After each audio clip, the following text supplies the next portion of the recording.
Irmãos, pregar na igreja do NASP é sempre um desafio. Primeiro porque eu sou membro daqui, embora um pouco visitante, mas sou membro. Segundo porque santo de casa não faz milagre. Terceiro porque essa é uma igreja com muitas mentes, muita gente que pensa, você tem que cuidar muito com tudo. Mas eu espero que a graça de Deus esteja conosco e que o Espírito Santo realmente fale. Aqui nessa reflexão teremos nos próximos minutos. Eu queria, nesse momento, compartilhar com os irmãos, e vocês vão entendendo, à medida que eu vou lendo, o porquê do sermão que eu vou pregar. Eu vou pregar hoje sobre o livro de Daniel. E eu queria abrir com um comentário escrito pela autora Ellen White. Eu esclareço, em primeiro lugar, que Ellen White não é a Bíblia. O meu sermão será baseado na Bíblia. O que eu vou ler aqui é apenas uma introdução de um sermão. Se você quiser colocar como um quebra-gelo, pode. Uma introdução. Em segundo lugar, porque, ainda que eu esteja pregando para alguém que não concorda que Ellen White seja uma profetisa inspirada por Deus, é possível que haja pessoas que não concordem com isso, deixe-me pedir licença para lê-la pelo menos como uma mulher que escreveu de teologia no mais profundo senso da palavra. Ainda que eu não acreditasse no dom profético de Ellen White, eu sou obrigado pelo menos a dar-lhe um título honoris causa de teóloga. Porque ela escreveu com tanta propriedade que, falando não agora como adventista, mas como teólogo, eu poderia, sem a menor sombra de dúvida, colocar Ellen White no patamar de Karl Barth, de Schnarrenburg e grandes outros teólogos aí que são estudados e que fazem livros a respeito deles, John Wesley e outros mais. A profundidade com que ela escreveu de temas de Bíblia é tão tremenda que, ainda que eu tire dela o título de serva de Deus ou profetisa inspirada por Deus, ainda que eu tire esse título dela, eu tenho, no mínimo, de considerá-la honoris causa uma teóloga. E se eu poderia começar um sermão pregando usando um texto de Karl Barth ou de qualquer outro teólogo do passado, por que eu não poderia começar com Ellen White? Tá certo? Esclarecido isto, vocês vão entender, à medida que eu vou ler o texto e outros comentários que eu vou fazer aqui, por que eu elegi pregar sobre Daniel nesta manhã para a igreja. Como temos que dar a fonte do que estamos lendo, o que eu vou agora apresentar para os irmãos está no livro Testemunhos para Ministros e Obreiros Evangélicos, a partir da página 112. Ela escreve assim: o Espírito de Deus tem iluminado cada página das Escrituras Sagradas, mas há aqueles sobre os quais pouca impressão elas fazem, por serem imperfeitamente compreendidos.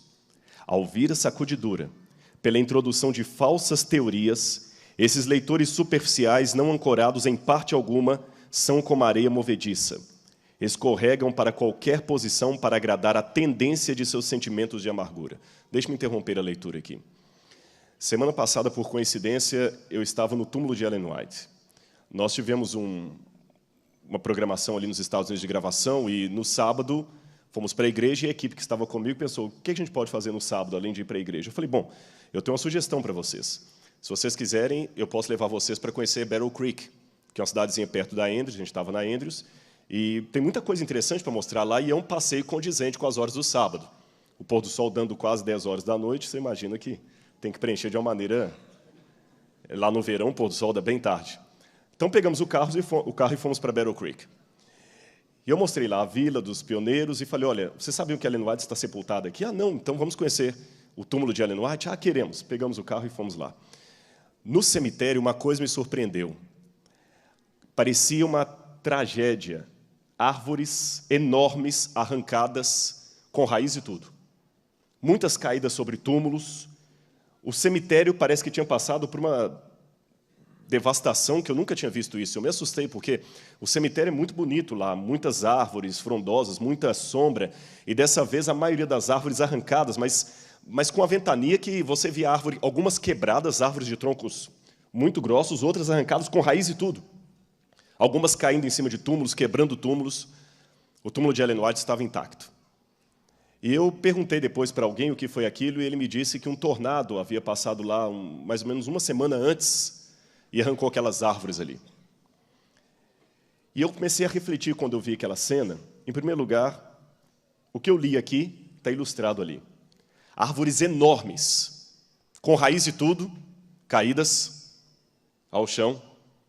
E se me permitem uma ilustração parabólica, por mais que você seja uma árvore firme, você também pode cair. se a sua firmeza não for na palavra de Deus? Aquelas árvores estavam aparentemente firmes, eram árvores, eu não sei quanto tempo demoraram para atingir aquele tamanho, mas eram árvores enormes. E até a pessoa que nos explicou isso disse depois que a tristeza deles é quando é que eles vão ter de novo aquele bosque daquele cemitério totalmente arborizado, porque vai demorar até as árvores crescerem de novo, plantar tudo de novo. Muitas pessoas que estão na igreja como árvores frondosas, tanto tempo aí na igreja, quando vier o vendaval das doutrinas, talvez vão cair. Mas eu também refleti sobre outras coisas ao ver aquela cena ali. Eu pensei que interessante. Essas árvores cresceram aqui, mas a voz que essa mulher teve continua falando. As árvores caíram, mas a pena inspirada continua pregando. Aqui está insepultada uma mulher que os livros dela estão sendo escritos e publicados no mundo inteiro. Que pessoas estão se entregando aos pés de Jesus e à leitura da Bíblia pelo que essa mulher escreveu. Essas árvores podem cair, mas a frágil mulher que hoje está morta continua falando através dos seus escritos. Mas eu pensei um pouquinho mais ainda, irmãos. Aquelas árvores, como eu disse para os irmãos, eram antigas. Eu não sei quanto tempo elas demoraram para atingir aquele tamanho, mas caíram. E Ellen White morreu em 1915, e Jesus não voltou. E eu pensei, Senhor, quanto tempo mais essa sepultura vai permanecer como sepultura? Quanto tempo mais vamos sepultar os nossos mortos? Quanto tempo mais vamos esperar até que, por fim, se levantará sobre a terra o meu Redentor, como vocês cantaram? Até quando vocês vão continuar cantando isso aí como uma esperança? Agora eu estou falando com vocês não como um pastor, mas como um crente. Algumas pessoas perguntam, o teólogo também tem dúvidas? Claro que sim. Pode dizer um exemplo de uma dúvida sua? Posso. Eu a exponho do púlpito. Até quando, Senhor? Até quando? Por mais que eu estude, eu acordo todo dia e falo, Senhor, quando é que Jesus vai voltar? E, irmãos, eu não posso reclamar da vida que eu tenho. Eu tenho um casamento, graças a Deus, maravilhoso. Eu faço o que eu gosto. Vivo numa comunidade muito boa. E eu estou cansado de brincar, de viver aqui. Até quando, Senhor? Eu vou contar uma coisa para os irmãos, talvez alguns vão até rir. Não me tomem por síndrome de idoso, mas eu fiz 40 anos ano passado. E descobri uma coisa que as pessoas falavam. Pode ser psicológico. Mas quando você faz algumas passagens da vida, coisas mudam. Quando você se torna adolescente, mais ou menos 14 anos, como muda? Radical assim. Você começa a perceber coisas nas meninas que você não percebia antes. Você começa a perceber espinhas no seu rosto que agora começam a incomodar. Não é isso? Não é psicológico, não é, professora? Um pouquinho antes, na infância também, tem aquela fase assim que você quer ficar com a mamãe o tempo todo, tem aquela fase que você odeia que sua mãe te beije na bota da escola, quando vai deixar ali. São mudanças. Quando você faz 21 anos também, é outra mudança. Puxa, agora eu sou um adulto, agora eu tenho que me... E quando você faz 40 anos também, você começa... Eu começo a perceber coisas que eu não percebia. Começam a aparecer marcas no seu corpo que antes você não tinha, no rosto. Você começa a notar a velhice com mais sensibilidade do que notava antes. Às vezes, um artista de TV que você via, nossa, como é que esse homem está diferente? E eu fui ao conselho de pastores agora, foi uma bênção e maldição. A gente reencontra com os colegas, ele, rapaz, você tinha cabelo. Um dia um pastor pregou desse púlpito aqui, eu estava assistindo com minha esposa, e ele falou assim, antes me chamavam de meu jovem, agora já me chamam de velho amigo. Eu comecei a rir, eu falei, mas peraí, ele estudou comigo, eu estou rindo de quê?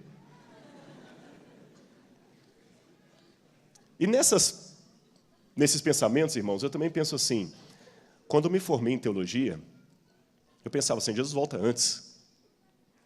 Eu já estou tendo ex-alunos, colegas de seminário hoje. Eu era o professor mais novo do seminário. Eu ficava falando, agora eu já tenho colegas que foram meus alunos. E Jesus não voltou. E o teólogo pergunta, Senhor, até quando? Até quando, Senhor? Talvez você em casa está fazendo essa pergunta, talvez você que está aqui está fazendo essa pergunta, Senhor, até quando? Talvez eu estou pregando para muitos jubilados que estão falando assim, Senhor, eu não esperava jubilar. Eu já jubilei, já tem 10 anos aí, o Senhor não voltou. Até quando, Senhor? Ellen White me dá uma sugestão. Ela diz aqui como é que eu posso reafirmar a minha fé. Ela diz, Daniel e Apocalipse devem ser estudados. Há necessidade do mais íntimo estudo da palavra de Deus, especialmente devem Daniel e Apocalipse merecer a atenção como nunca antes na história da nossa obra. Podemos ter menos a dizer, em alguns sentidos, quanto ao poder romano e ao papado, mas devemos chamar a atenção para o que os profetas e apóstolos têm escrito sob a inspiração do Espírito Santo de Deus. De tal modo, tem o Espírito Santo moldado as questões, tanto no dar a profecia, como nos acontecimentos descritos, que ensina como o agente humano deve ser conservado fora de vista, escondido em Cristo, e que o Senhor Deus dos céus, a sua lei, devem ser exaltados. Lede o livro de Daniel. Recapitulai ponto por ponto a história dos reinos que estão ali representados. Contemplai os estadistas, concílios, poderosos, exércitos, e vede como Deus operou para abater o orgulho dos homens e lançar por terra a glória humana. A luz que Daniel recebeu de Deus foi dada especialmente para esses últimos dias. As visões que ele viu às margens do Ulai e do Hidekel, os grandes rios de Sinear, estão agora em processo de cumprimento, e logo ocorrerão todos os acontecimentos ali preditos. Já que ela falou dessas visões, eu queria ler essas visões com os irmãos. Vamos ler Daniel, capítulo 12? Abra sua Bíblia comigo. E hoje eu aproveito para estrear no púlpito a Bíblia que eu ganhei lá no Conselho de Pastores. Todos nós ganhamos uma Bíblia. Eu estou estreando a minha aqui, viu? Bíblia nova é ruim, né? Porque está tudo novinho, as páginas não estão com marcas ainda. Eu vou ler com os irmãos, prestem atenção e vocês vão entender mais outra razão por que eu escolhi esse sermão para pregar. Daniel, capítulo 12, versículos 1 em diante. Assim diz na minha tradução: nesse tempo se levantará Miguel, o grande príncipe, o defensor dos filhos do povo, e por fim se levantará sobre a terra. Vocês cantaram. E haverá tempo de angústia, o qual nunca houve. Esse tempo de angústia, o qual nunca houve, desde que houve nação até aquele tempo. Mas naquele tempo será salvo o teu povo e todo aquele que for achado inscrito no livro. Fique sua Bíblia aberta. Aqui nós sabemos que é justamente quando Jesus termina a sua obra no santuário celestial, se levantará Miguel, e ele então prepara a sua comitiva para descer à terra. Nesse ínterim, entre a saída de Cristo do santuário celestial e o retorno de fato aqui na terra, nesse ínterim, haverá um tempo de angústia. E Ellen White diz num outro texto do Grande Conflito que se há algo que possamos exagerar, isto não é o tempo de angústia. Ela fala que tudo que vamos descrever podemos cair no exagero. Ela falou, porém não tem como exagerar a angústia que aguarda o povo de Deus. Muitos dos que dormem no pó da terra ressuscitarão. Uns para a vida eterna, outros para a vergonha e horror eterno. Aqui ainda não é a ressurreição última, é a ressurreição especial.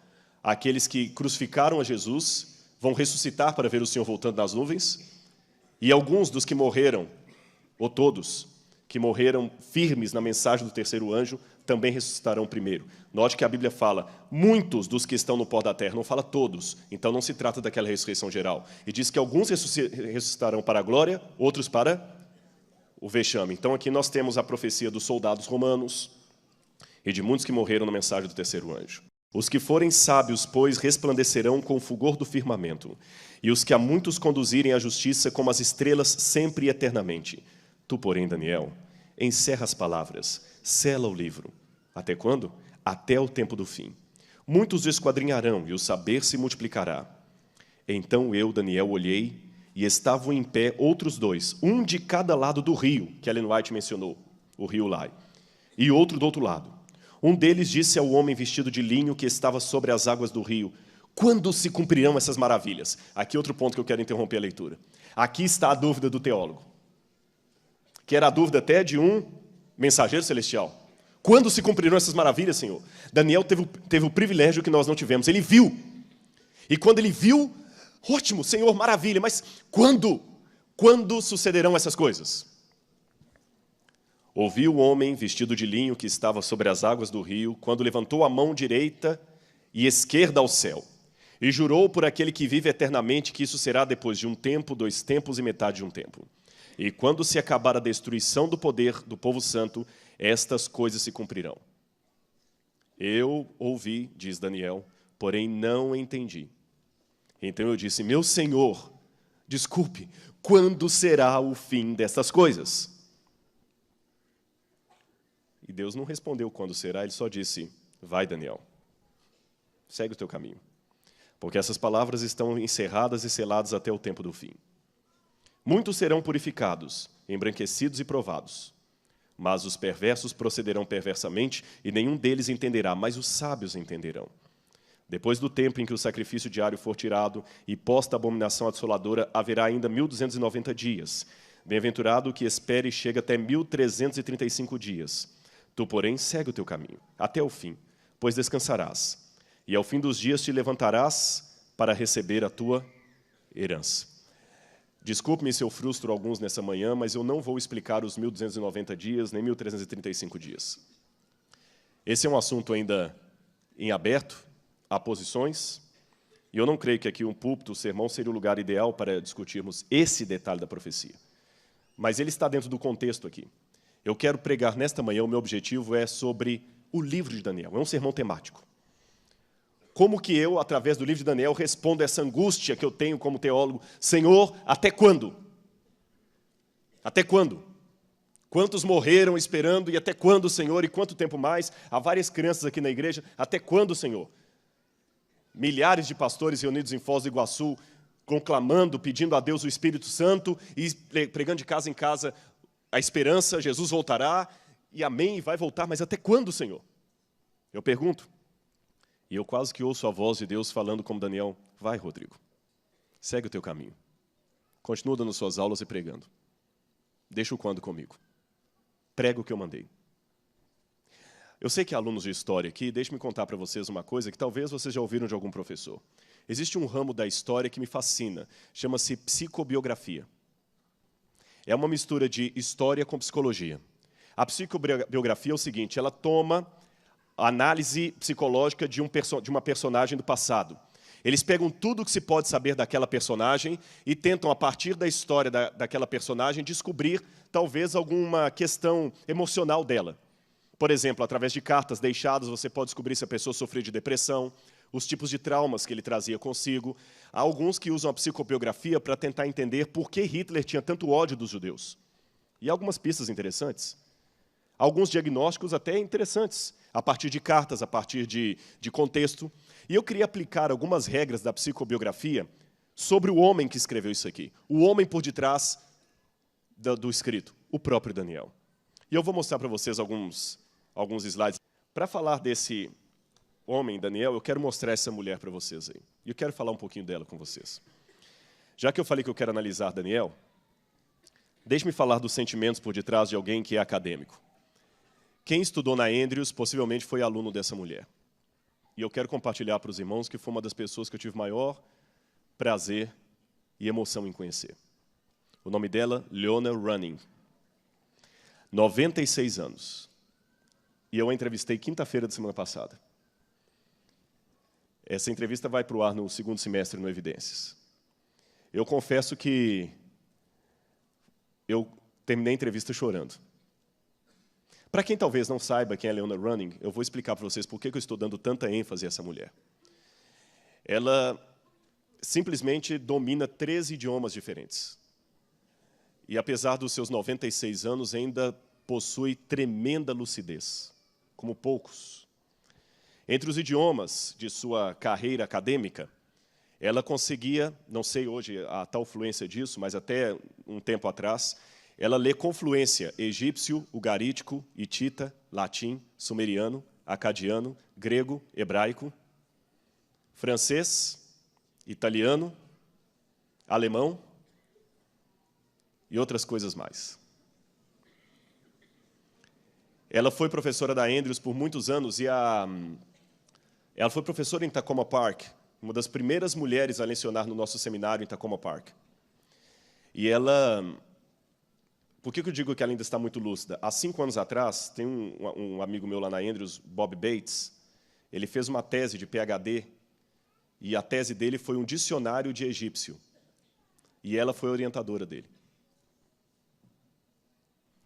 E essa mulher foi secretária de Albright. Agora eu vou falar da área da arqueologia. Albright está para a arqueologia como Freud está para a psicanálise. O pai da arqueologia moderna.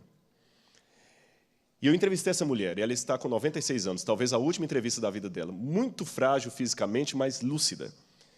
E ela começou a contar a história dela, e uma das grandes angústias que ela teve é porque, com 1 ano e meio de casado, seu esposo morreu. E ela resolveu, então, dedicar a vida aos estudos para tentar suplantar a dor da perda do marido. E, no final da entrevista, eu perguntei para ela, mas e sobre o seu marido? E a volta de Jesus? E ela começou a chorar. 70 anos que ele morreu. E ela chorava como se ele tivesse morrido semana passada.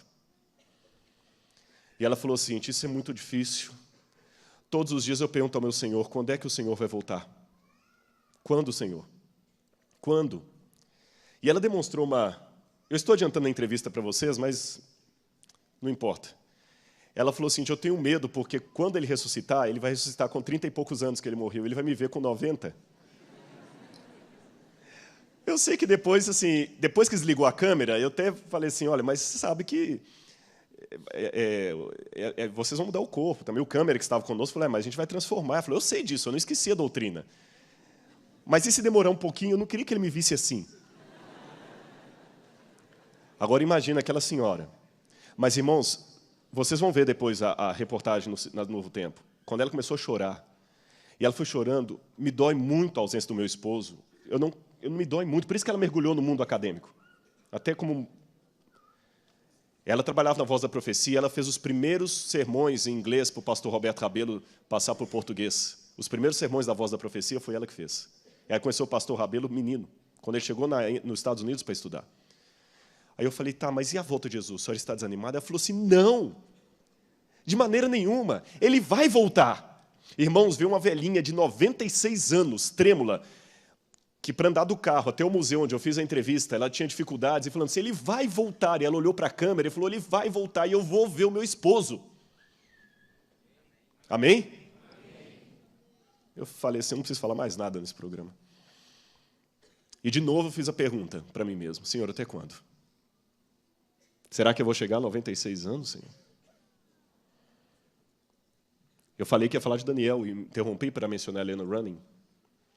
Como é que estava a situação psicológica de Daniel quando ele escreveu isso aqui? Daniel também não entendeu. Até quando, Senhor? De novo, eu vou pedir licença a vocês para contextualizar o livro de Daniel um pouquinho mais, já que eu quero estudar o aspecto psicológico dele. Vocês sabem que o livro de Daniel está intimamente ligado até com o cumprimento da profecia. A Bíblia fala que o livro de Daniel estaria encerrado e selado até o tempo do fim. Segundo o estudo adventista, o tempo do fim começou em 1798. Curiosamente, até 1798, o livro de Daniel era um livro difícil de ser estudado. Mas, um pouquinho antes disso, várias pessoas começaram a estudar Daniel. Você tem Manuel Lacunza, você tem o próprio Newton, Francisco Mejia, na Argentina, pessoas estudando o livro de Daniel, Johann Bengel, na Alemanha, depois, mais tarde, Guilherme Miller, nos Estados Unidos. E, em 1798, alguns colocam 99, Napoleão estava com o exército dele no Egito e descobriram a Pedra de Roseta. A descoberta da Pedra de Roseta deu início à arqueologia moderna. E o pessoal começou a escavar o Egito. E começou a levar muita coisa do Egito. E depois que escavaram bastante o Egito, alguém falou o seguinte, olha, já que estamos escavando o Egito, vamos escavar o berço da civilização, a Suméria. E aí foram escavar a Suméria e descobriram a cidade de Babilônia. Aí começaram a descobrir, arqueologicamente, o ambiente onde viveu o profeta Daniel. Aí agora eu tenho elementos para falar de Daniel. Que interessante. Quando o livro de Daniel foi aberto, a arqueologia começou a escavar a Babilônia. Aqui está a montanha de Hilá, onde ficava a antiga Babilônia, hoje em Bagdá.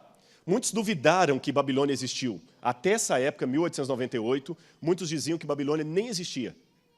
Mas um homem chamado Robert Coldway desconfiou que aquelas casas dos beduínos que ficavam na beira do rio Eufrates eram feitas com tijolos muito antigos. E quando ele foi examinar, esses tijolos eram da Babilônia. Ele voltou a Hilá, da onde os beduínos tiravam aqueles tijolos, e percebeu que eles estavam tirando tijolos milenares para construir a casa deles. Ele começou a escavar aquela montanha e descobriu, esse é Robert Coldway, ele descobriu que embaixo de Hilá estavam as ruínas de Babilônia. Olha quanta coisa foi fotografada na época. Tudo isso aí estava por milênios desaparecido. Os críticos da Bíblia diziam que Babilônia não existia, mas a arqueologia mostrou a existência de um grande império mencionado na Bíblia, chamado Babilônia. E não somente isto, eles também começaram a encontrar escritas cuneiformes ali, que ajudaram a contar a história daquele lugar. E uma dessas pedras revelou, inclusive, a existência de personagens mencionados ali no livro de Daniel, por exemplo, Nabucodonosor. E uma delas está hoje aqui no NASP, graças à doação do professor e pastor Paulo Barbosa. Para quem não conhece, o pastor Paulo Barbosa foi por muitos anos professor no Espírito Santo, e ele ganhou, uns 40 anos atrás, esse tijolo que vocês estão vendo aí. Esse tijolo foi trazido do Iraque, de alguém que foi trabalhar em construção civil, e trouxe o tijolo e falou, vou jogar isso fora, fazer o quê com isso? Aí alguém sugeriu, não joga fora não, doe para o pastor Barbosa, ele dá aula de religião, ele pode usar isso aí nas escolas, né? Uma pedra que veio da Babilônia, um tijolo. E ele usou. E um dia o pastor Barbosa veio visitar o museu que a gente tem aqui no NASP e contou dessa pedra. E falou, eu vou doar para vocês a pedra. E quando eu fui conhecer, eu fui à casa dele ver, eu falei, pastor, isso aqui é acadiano. Isso aqui é escrita cuneiforme. E, irmãos, o pastor Osés também reconheceu, ele também estudou isso aí. Nós podemos fazer uma tradução e ali tem o nome de Nabucodonosor. Logo no início tem um asterisco, que se lê Dinger. Você tem Nabucoduriusur, Nabucodonosor, Lugal, rei de Babilônia e provedor dos templos de Esagla e Esda. E embaixo aparece o nome do pai dele, filho primogênito de Nabopolassar. Está no nosso museu do NASP aqui. Mas essa não foi a única. Várias peças foram encontradas provando a existência não apenas de Babilônia, mas também de Nabucodonosor. A arqueologia também provou a existência de Joaquim, rei de Judá, ali entre os cativos em Babilônia. Também provou até os amigos de Daniel. Ali eu estou apontando um dos cilindros que diz que Nabucodonosor, com medo de uma represália, de uma traição, ele nomeou apenas 50 pessoas para trabalhar em seu séquito real. E ele nomeia os 50. Ele coloca lá, como ministro Nabuzeridinimã, como o outro lá, Nabuzeribine. Aí vem um nome, o outro aí fala assim, Hanani Shanu, que parece Ananias. Mushalim Marduk, que parece Mesaque. Ardinabu, Abdinego. Os 3 nomes dos companheiros de Daniel mencionados ali, o de Daniel não está. Parece com o capítulo 3 de Daniel, que justamente menciona a questão da fornalha ardente. Também menciona, num dos tabletes encontrados ali, que Babilônia foi tomada sem derramamento de sangue. Bom, esse é o contexto histórico que a arqueologia me diz, e aqui nós temos o tamanho da cidade de Babilônia com o rio Eufrates passando no meio dela. Olha Daniel entrando nessa porta aí. Essa é a porta de Estar. A Bíblia diz que Daniel era um jovem. Pela palavra hebraica que está ali, Daniel deveria ter uns 16 anos de idade. 15, 16 anos. Quantos jovens aqui têm 15, 16 anos, mais ou menos? Levante a mão, só para eu ter uma noção. Levanta bem a mão. Tem vários. Vocês estão com mais vergonha que os adultos? Fiquem em pé, porque eu não estou conseguindo ver vocês. Só para eu ver. Só para ver. Levanta.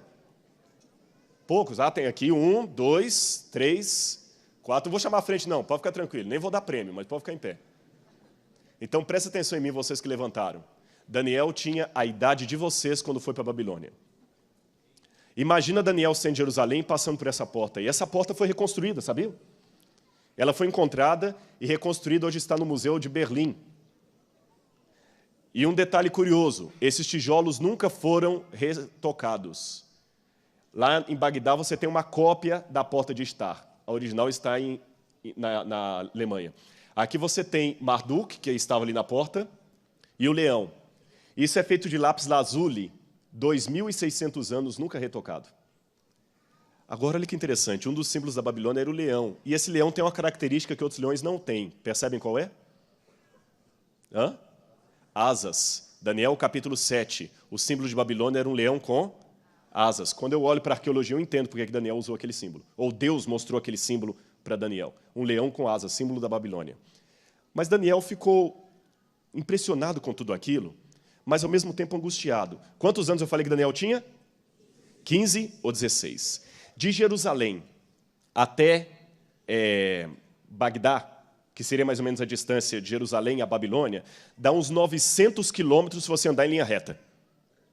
Mas as pessoas não andavam em linha reta. Elas iam circundando montanhas, subindo, descendo. Eu posso falar de 1.500 quilômetros de caminhada, 25 quilômetros por dia a pé. Imagina você andar cerca de 1.500 quilômetros a pé, com algemas e com detalhe. Você não está indo para umas férias, você está indo para a prisão. Imagina. Num sol que chega a 45 graus e andando. E você era nobre. Até quando, Senhor, vai durar essa algema? Até quando, Senhor? E um detalhe a mais. Quando Daniel chegou lá, Daniel tinha saudade de casa. Foi ali que eles escreveram o salmo que diz: no rio da Babilônia nos assentávamos e chorávamos, lembrando-nos de Sião. Aqueles que para lá nos levaram pediam-nos: cante-nos uma música da sua terra. Mas nós dizíamos: Senhor, como poderemos cantar em terra estranha? Esse salmo é chamado de salmo de romagem. Você já viu na Bíblia escrito assim, salmo de romagem, o salmo de peregrinação? Eu vou explicar por que vocês. Os judeus que continuaram morando no cativeiro, quando iam para Jerusalém nas festas religiosas, eles vinham pelo caminho cantando esses salmos, que eram salmos da época do cativeiro. Por isso são chamados salmos de romagem ou salmos de peregrinação. Imagina Daniel sentindo isso aqui. E eu vou revelar uma coisa agora que talvez assustar alguns da igreja, como me assustaram. Essas coisas aqui. Vocês estão vendo essa cena aí? Não sei se dá para ver ou está um pouco apagado o slide. Isso é uma cena de um painel assírio. E os babilônios imitavam os assírios na sua crueldade. E os assírios tinham um costume, quando eles levavam jovens cativos para trabalhar para o rei, e como eu falei, os babilônios também imitaram isso. Sabe qual era o costume? Em primeiro lugar, escolhiam jovens de boa aparência. Segundo, jovens da família real. Por que da família real, pastor? Simples. Muitos daqueles jovens poderiam ser o copeiro do rei, para experimentar um vinho antes do rei bebê-lo, para ver se o vinho estava envenenado ou estragado. E somente um jovem de alta posição social saberia distinguir um vinho bom de um vinho ruim. Concordam comigo? Então é lógico que um rei queria do lado dele como copeiro alguém que fosse nobre. Traduzindo para hoje, seria como se um soberano quisesse como secretários, como empregados, alguém que soubesse um nó de gravata italiano, alguém que soubesse como engraxar um sapato de couro especial, alguém que entendesse como se coloca um terno. E não podia pegar alguém da periferia que não sabe aquilo, então ele ia escolher alguém da nobreza, por isso que Daniel foi. Só que havia um problema para os assírios e babilônios. Um jovem bonito, inteligente, poderia atrair a atenção da esposa do rei. Irmãos, eles costumavam castrar esses jovens. Esse painel que vocês estão vendo aí mostra alguns eunucos castrados. Como eu sei que eles estão castrados? Eles não têm barba. Além da inscrição que diz isso, geralmente o castrado ele para de produzir testosterona, pelos começam a ficar finos, a voz às vezes afina. Não significa virar homossexual. Viu? Não tem nada a ver uma coisa com a outra. Mas alguns comentaristas, repito, para ficar bem claro, e você que está em casa não vai interpretar, não significa que a pessoa se transforma em homossexual, nem efeminado. Ficou claro? Esclarecido isso aqui, para não dar nenhuma dúvida para ninguém. Alguns comentaristas levantam a hipótese que Daniel também sofreu esse tipo de castigo. Eu não posso afirmar isso aqui, mas realmente é uma coisa que... Com base em que, pastor, esses comentaristas afirmam isso? Bom, eu vou dar para vocês alguns exemplos. Letra A. Quem cuidou de Daniel e os companheiros dele? O chefe dos eunucos. Letra B. A Bíblia não menciona a família de Daniel. Ah, pastor, mas a Bíblia também não menciona a família de João, nem de... Então não significa que... O silêncio é um argumento muito fraco, concordo com você. Mas lembra quando Daniel foi atirado na cova dos leões e os 3 companheiros na fornalha ardente? Depois que eles saíram dali, quem foi atirado no lugar deles? Os inimigos deles. E eles foram atirados sozinhos? Com quem? Com a família, porque naquele tempo, quando alguém era condenado à morte, a família toda ia junto. Então, o fato dos companheiros de Daniel serem lançados na fornalha ardente, não mencionar esposas nem filhos, e Daniel na cova dos leões também sozinho, indica que não tinha família, porque se tivesse mulher e filhos, teriam lançados juntos. Outro argumento. Olha esse texto que eu gostaria de ler com vocês. Isaías, capítulo 39, versículo 7. Isaías 39, verso 7. Dos teus próprios filhos que gerarem, tomarão para que sejam, o quê? Eunucos no palácio do rei da Babilônia. Deixa eu me perguntar para a igreja. Essa profecia de Isaías, relativa ao cativeiro, diz que Deus ia trazer o cativeiro por que razão? Porque Israel era fiel? Não ouvi a resposta. Porque Israel estava cumprindo a lei? Por que veio o cativeiro, irmãos? Porque Israel pecou. Porque Israel estava em apostasia. Eu pergunto a vocês, Daniel estava em apostasia? Mas Daniel sofreu a consequência. Outra lição que eu aprendo do livro de Daniel. Você que está sentado aí agora, lembra que a Ellen White falou dos murmuradores? Você está disposto a sofrer junto com o povo de Deus as consequências da apostasia do povo de Deus, mesmo que você esteja sendo fiel? Isso é um recado especialmente para os dissidentes. É fácil fazer um movimento e ficar criticando de fora. Quando a senhora White fala no livro Santificação sobre a oração de Daniel, ela fala, Daniel se identificou com Israel pecador. Olha o capítulo 9 de Daniel. Quando ele ora, ele fala, Senhor, nós, primeira pessoa do plural, nós temos pecado contra ti. Daniel não tinha pecado, mas mesmo assim, é lógico, tinha pecado no sentido, ele era um pecador. Eu disse, ele não estava naquela apostasia, mas eu quero dizer, mesmo naquela situação de espiritualidade, ele não apontava o dedo para criticar, ele se envolvia com a igreja. E quando nós temos as nossas rodinhas aqui em volta do colégio, nós nos identificamos com a igreja ou a gente critica? Esse povo, essa igreja, não é mais como no meu tempo. Com todo respeito a alguns que já são mais experientes do que eu.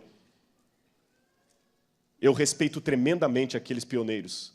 Mas ali naquela igreja também tinha problemas. Se não teriam terminado a obra do Evangelho, Jesus tinha voltado.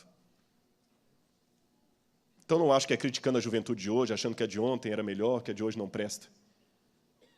E da mesma maneira, vocês jovens, não é desrespeitando os mais velhos, achando que eles não sabem nada, porque pelo contrário. Eu sou um pastor que eu gosto de responder perguntas, mas fazer perguntas também. Por que hoje brinca tanto? Por que hoje ficou tão normal passar a noite na balada e no outro dia cantar na igreja? Vocês têm amigos que fazem isso? Por quê? Agora é o pastor que está perguntando. Por quê? Viu? O pastor também pergunta. Por quê? Ficar brincando. Aquele namoro lá, por quê? Irmãos, eu confesso para vocês, eu vejo algumas cenas de alguns namorados aqui que eu não vou chamar a atenção, porque eu sei que eu vou passar por idiota ainda, mas pensa se Deus está sendo louvado com alguns tipos de namoros que alguns têm, até dentro do campus ou fora dele. Pensa se Deus está sendo louvado com o que está aparecendo no seu computador lá no quarto. Tá bom? E antes de falar assim, esses velhos, eles não querem... Respeite, é a igreja. Meu pai foi muito duro comigo. Você vai ser como Daniel, vai se identificar com os erros do seu pai e pedir perdão a Deus? Ou você vai ficar só criticando? Irmãos, vamos nos identificar com a igreja. Senhor, a igreja é tua e é nossa. Eu amo essa igreja, Senhor. Se ela está em pecado, Pai, eu estou sofrendo com ela. Daniel, se proceder essa hipótese que Daniel sofreu esse tipo de agressão física, irmãos, vocês não estão entendendo onde é que eu quero chegar agora. Eu posso ter demorado a vir até aqui, a questão da psicologia, o lado psicológico de Daniel. Quando ele perguntou, até quando, Senhor, quando se cumpriram essas maravilhas? Imagina o que é para um homem sofrer esse tipo de agressão física.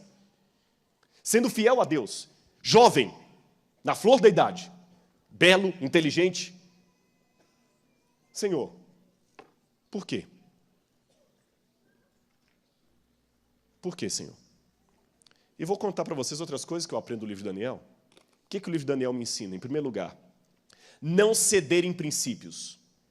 Quando eu leio Daniel capítulo 1, lá diz assim, e propôs Daniel firmemente não se contaminar com a iguaria do rei. Isso era mais do que simplesmente ser vegetariano ou não ser vegetariano, irmãos. Aliás, nem peguem isso aí para falar que Daniel era vegetariano, viu? Não vou entrar nesse mérito aqui, mas eu não acho que é... Não podemos usar passagens que não estão dizendo aquilo para provar o que a gente gostaria que provasse, entende? É muito perigoso isso. Daniel foi fiel ali porque o rei estava servindo carnes sacrificadas a ídolos. E ele falou, não vou comer. Não vou comer. Quando no hebraico fala, e determinou-lhes o rei a ração diária, vaieman, em hebraico, vaieman, Este é um verbo em hebraico que admite Deus como sujeito. Em hebraico tem essa peculiaridade, tem alguns verbos em hebraico que o sujeito só pode ser Deus. Por exemplo, quando Deus determina Adão e Eva, Deus coloca nomes sobre Adão e Eva, o rei de Babilônia coloca nomes sobre Daniel e seus companheiros. E lhes determina, Vaiemam. O rei se colocou no lugar de Deus. A cena do Gênesis se repete aqui em Daniel. No Gênesis, Deus coloca nome em Adão, ele determina o que comer. Aqui o rei coloca nome sobre Daniel, ele determina o que comer. Daniel fala assim, não, eu vou comer legumes e beber água. Experimenta-nos. Daniel não cedeu. Daniel não negociou com a sua identidade como adventista. Segunda coisa que eu aprendo no livro de Daniel. Ele não questionava a soberania de Deus, nem ele nem os seus companheiros. Lembra na fornalha ardente que os companheiros falaram para o rei? Nosso Deus pode nos livrar, mas saiba, ó rei, ainda que ele não nos livre, ele é Deus. Eu vou falar uma coisa com você e nunca mais esqueça o que eu vou dizer. Em nome de Jesus, preste atenção nisso. Você tem que orar com fé e fidelidade. Fé é orar com a certeza que Deus pode atender, porque Ele pode fazer todas as coisas. E fidelidade é continuar agarrado com Ele, mesmo que Ele resolver não atender. Ore com fé, mas não esqueça que Deus é Deus. Deixa Deus ser Deus. Eu vou orar por cura, eu vou orar por libertação, mas Deus é Deus. Daniel orou e foi para a Babilônia. E ainda que você não aceite a tese da castração lá,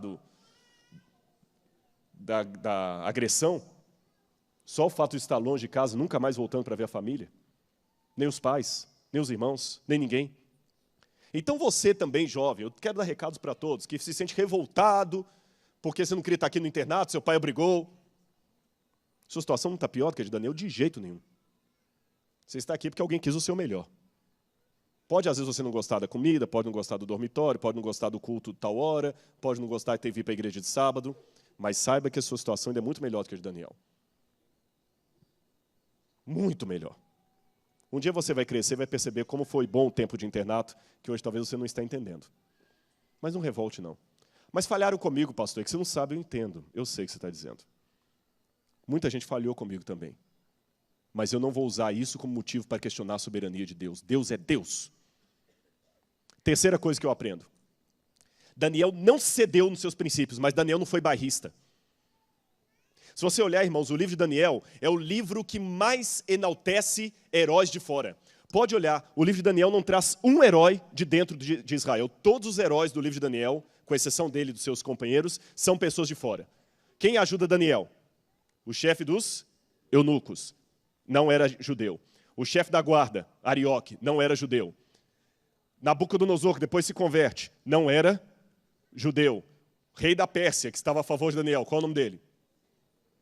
Dario, não era judeu. O rei que estavam esperando, Ciro, não era judeu. Olha como o livro de Daniel coloca, de toda a Bíblia, é o livro que mais coloca como destaque pessoas boas lá de fora. Em outras palavras, se eu posso parafrasear os ufólogos que dizem assim, há vida em outros planetas, eu diria à igreja, há vida espiritual em outras igrejas.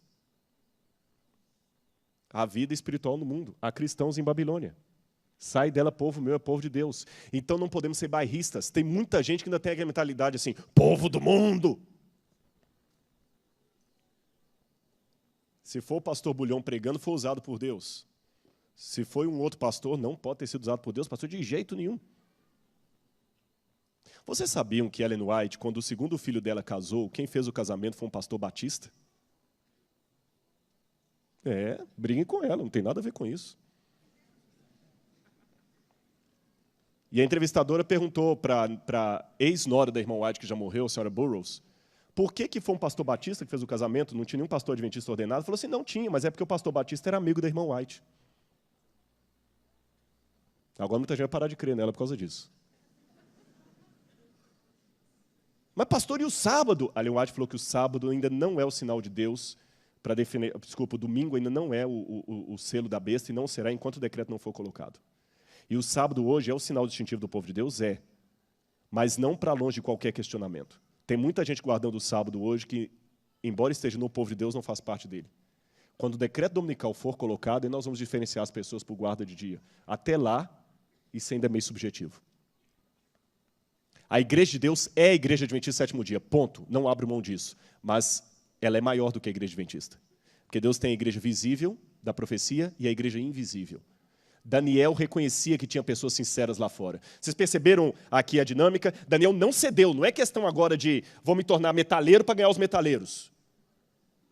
Mas também não é questão de falar assim, é do mundo, não vou nem encostar em você. Nós temos que parar com isso. Olha, irmãos, eu vi uma cena uma vez aqui, triste. O dono de um restaurante aqui perto, uma vez, falou assim, olha, eu fiquei chateado com algumas pessoas que vieram aqui, e na hora da refeição lá, aprontou um escândalo no restaurante, porque supôs que a pessoa tinha usado a carne, a faca, para cortar a carne, a mesma faca do porco.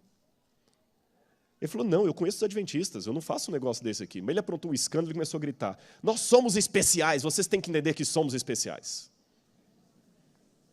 E esse dono do restaurante falou assim, se fossem tão especiais, você não estaria comendo aquela carne, porque eu conheço o que vocês pregam.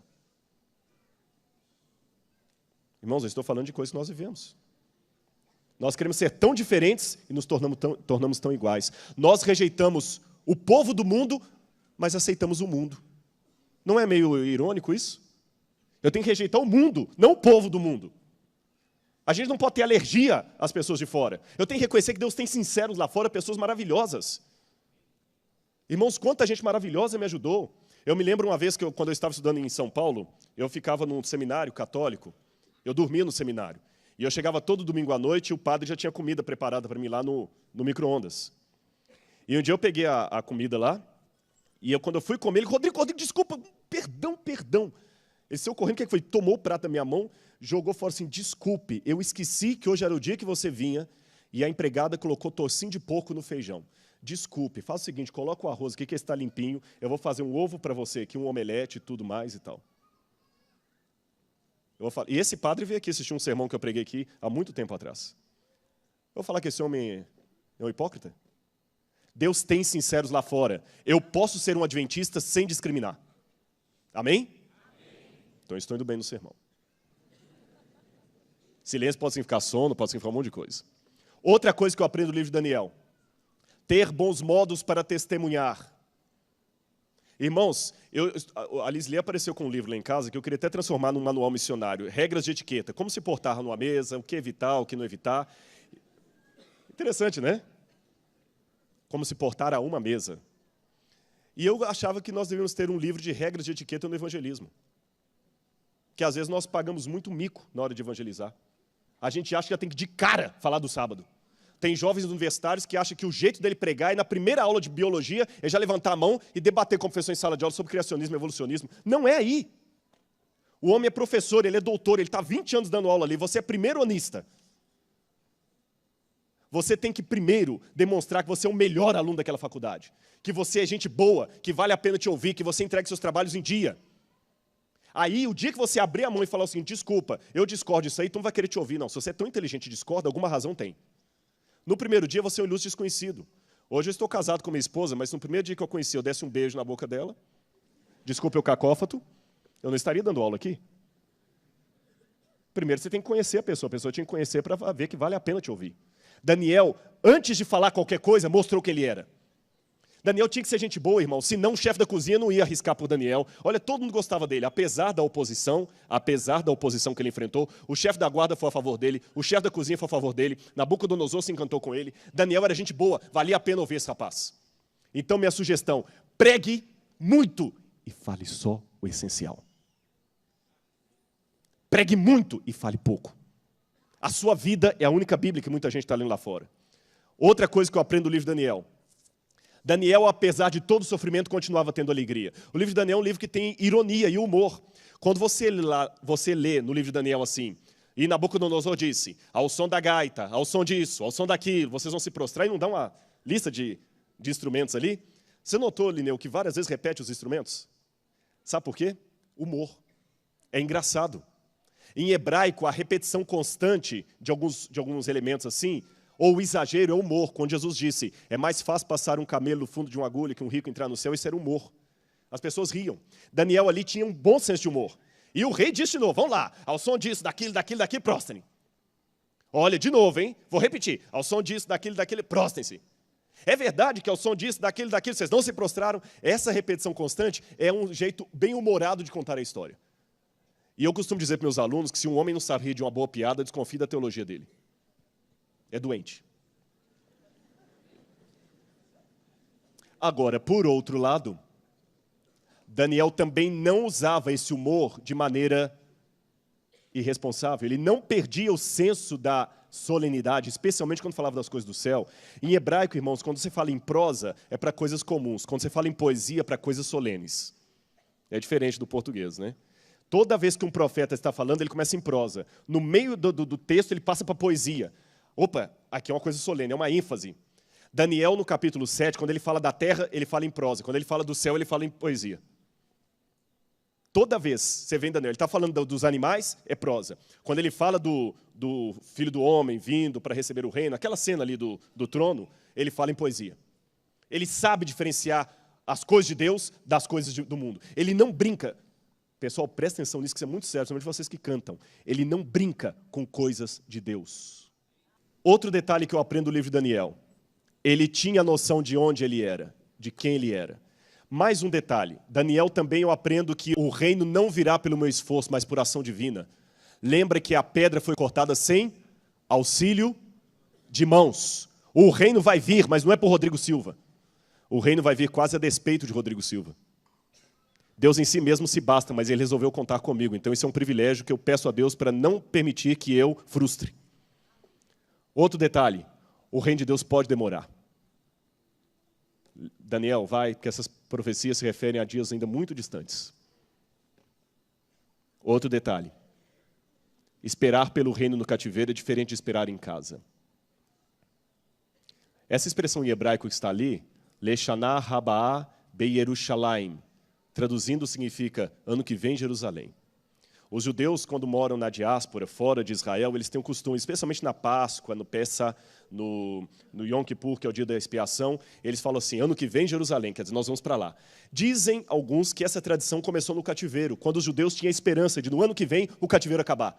E passava o ano e não acabava, mas todo ano eles falavam assim, não tem problema, um dia vai acabar, ano que vem Jerusalém. Leshanah Rabaa Beyerushalayim. Ano que vem, Jerusalém. Lá em casa, quando eu faço pôr do sol com a minha esposa, a gente sempre se cumprimenta assim, ano que vem, Jerusalém. Não sei se vai ser em 2012, mas um ano que vem vai ter. E a esperança fica. Eu quero terminar esse sermão contando duas coisas para os irmãos. E desculpe, eu não quero transgredir o sábado por fazer menção de um filme. Quando eu fizer a menção do filme, vocês vão entender que é apropriado o comentário. Quando eu voltei, a minha esposa comentou de um filme que ela assistiu. E uma das coisas que eu gosto muito do meu casamento é que eu converso muito com minha esposa. Ela é minha amiga. Isso é bom. Não estou falando isso para ser politicamente correto, não, irmãos. É porque numa época em que o casamento é tão questionado.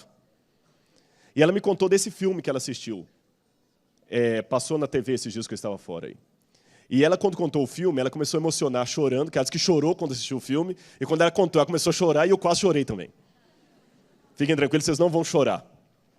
Ela disse que lembrou de mim, porque eu gosto de cachorro, viu? Não interpretem mal. É um filme sobre um cachorro japonês, e esse cachorro, isso que passou agora na televisão esse filme.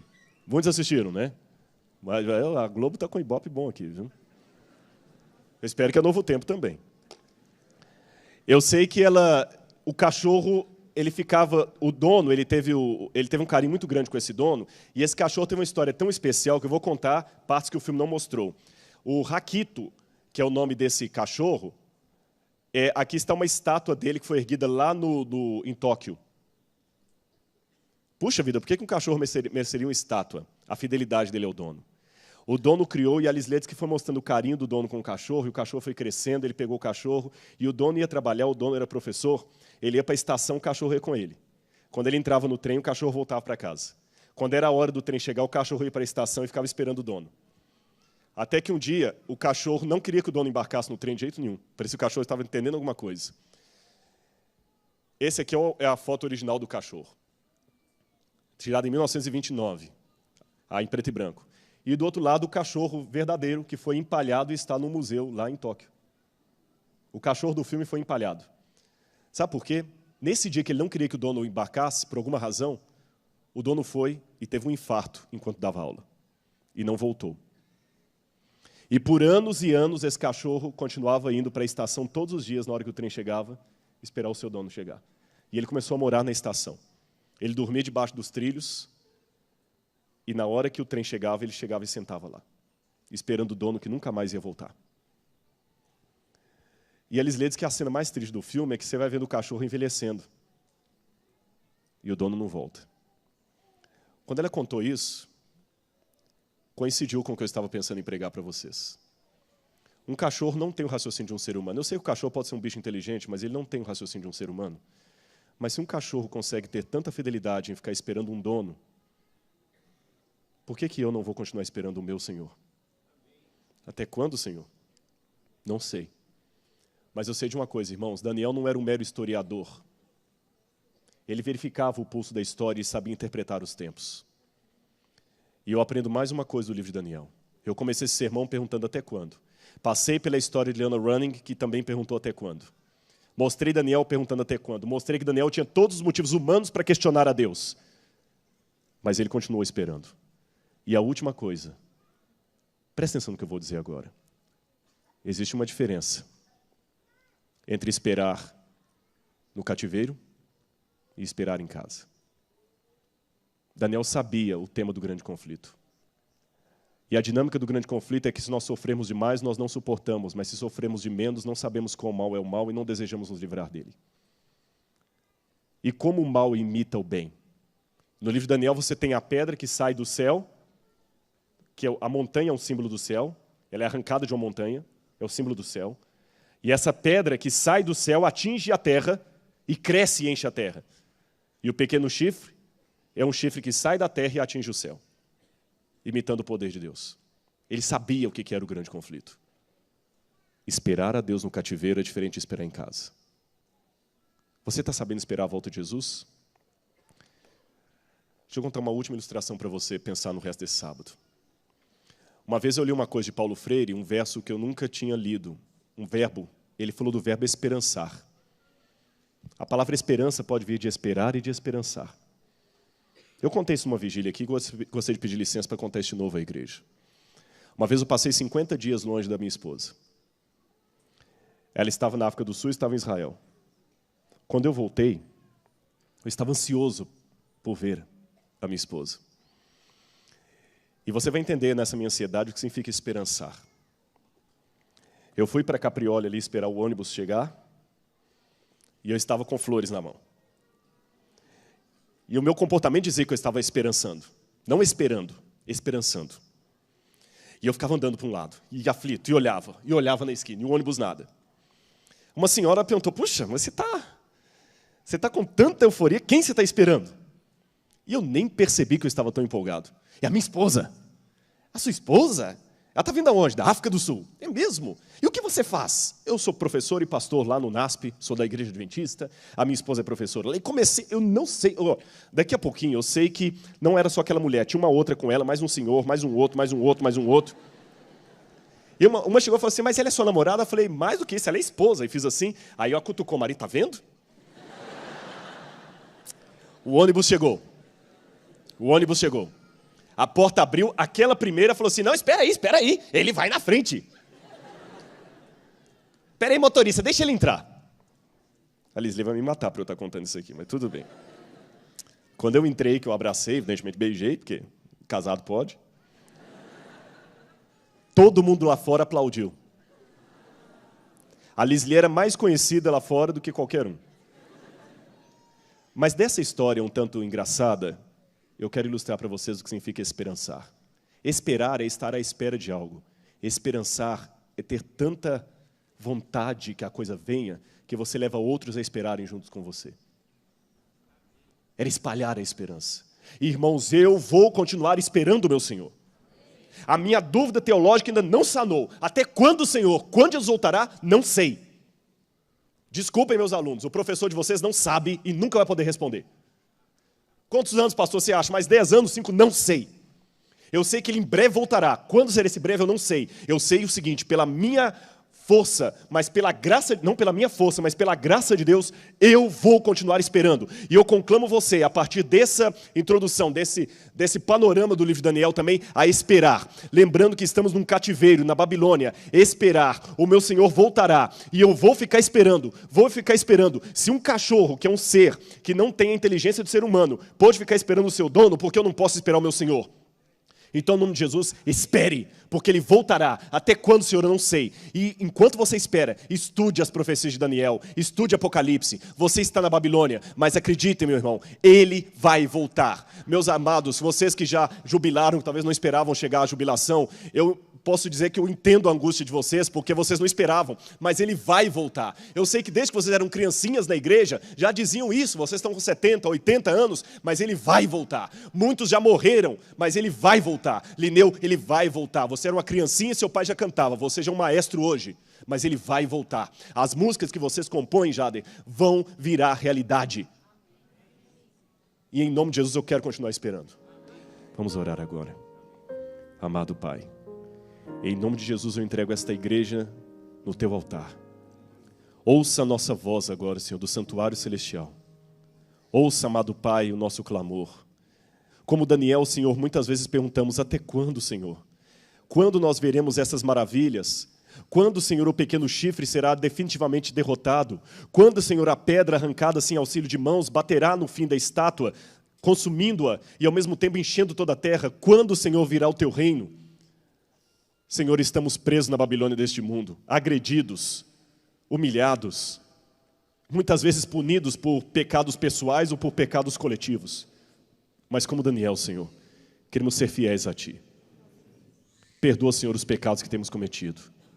Eu espero, Senhor, que eu tenha colocado para essa igreja aquilo que o Senhor desejou que eles ouvissem. Eu abri a palavra, Senhor, e meditei com eles, refleti sobre aquilo que eu sinto quando leio a Tua Bíblia Sagrada. Então, Senhor, agora, não na qualidade de pastor, mas de membro dessa comunidade, eu peço por todos nós, dá-nos o reavivamento, Senhor. Dá-nos o poder do Teu Santo Espírito. E que nós continuemos firmes esperando ao nosso Senhor. O Senhor em breve voltará, eu sei disso, mas eu não sei quão próximo será o próximo. Mas de uma coisa eu sei, Senhor. Eu e a minha casa, por Tua graça, eu e a minha igreja, por Tua graça, continuaremos esperando o Senhor. E esperaremos servindo ao Senhor.